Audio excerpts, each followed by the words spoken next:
America के भारी tariff, वैश्विक दबाव और मंदी के बीच भारत ने समुद्री निर्यात में ऐसा रिकॉर्ड बना दिया है जिसने पूरी दुनिया को चौंका दिया है। भारत के समुद्री खाद्य निर्यात सेक्टर से एक बड़ी और सकारात्मक खबर सामने आई है। जहां अमेरिका जैसे बड़े बाजार में गिरावट देखी गई, वहीं भारत ने नए देशों के दम पर अपने निर्यात को मजबूती दी है। अमेरिका के भारी टैरिफ और वैश्विक दबाव के बावजूद भारत ने समुद्री खाद्य निर्यात में ऐसा प्रदर्शन किया है जिसने अंतर्राष्ट्रीय बाजारों का ध्यान खींच लिया है। जहां कई देश मंदी से जूझ रहे हैं, वहीं भारत का समुद्री निर्यात लगातार मजबूत होता दिख रहा है। सरकारी आंकड़ों के अनुसार चालू वित्त वर्ष 2025-26 में अप्रैल से नवंबर के बीच भारत का समुद्री खाद्य निर्यात 16% बढ़कर $5.75 बिलियन तक पहुंच गया है। यह वृद्धि ऐसे समय में हुई है जब वैश्विक बाजारों में अनिश्चितता बनी हुई है। अकेले नवंबर महीने में भारत ने $0.87 बिलियन का समुद्री निर्यात दर्ज किया, जो पिछले वर्ष के इसी महीने की तुलना में करीब 15% अधिक है। यह आंकड़ा भारत के समुद्री खाद्य क्षेत्र की मजबूती को साफ तौर पर दिखाता है। भारत के लिए अमेरिका सबसे बड़ा समुद्री निर्यात बाजार रहा है,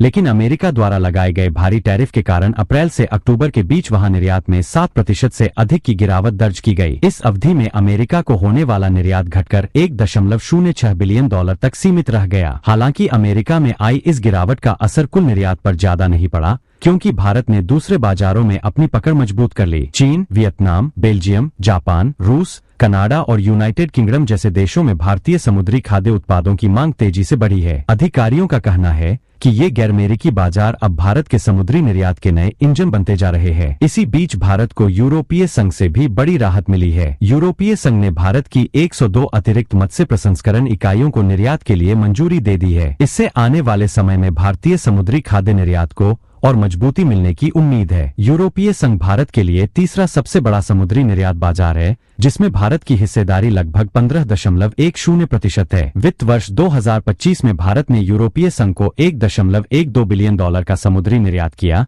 जिसमें फ्रोजन झींगा, कटलफिश और स्क्विड जैसे उत्पाद प्रमुख रहे। विशेषज्ञों का मानना है कि वैश्विक मूल्य दबाव और अमेरिकी बाजार में सुस्ती के बावजूद भारत के समुद्री खाद्य क्षेत्र ने जबरदस्त लचीलापन दिखाया है। नए बाजारों में विस्तार और यूरोपीय संघ से मिली मंजूरी भारत के समुद्री निर्यात को आने वाले समय में और मजबूती दे सकती है। कुल मिलाकर यह साफ है कि अमेरिका के टैरिफ के दबाव के बावजूद भारत का समुद्री निर्यात सेक्टर न सिर्फ स्थिर बना हुआ है, बल्कि नई रणनीतियों के दम पर आगे भी बढ़ रहा है। कुल मिलाकर अमेरिका के टैरिफ के बावजूद भारत का समुद्री निर्यात सेक्टर मजबूती के साथ आगे बढ़ रहा है। ऐसी ही अहम आर्थिक और व्यापारिक खबरों के लिए चैनल को सब्सक्राइब करें और वीडियो को लाइक जरूर करें।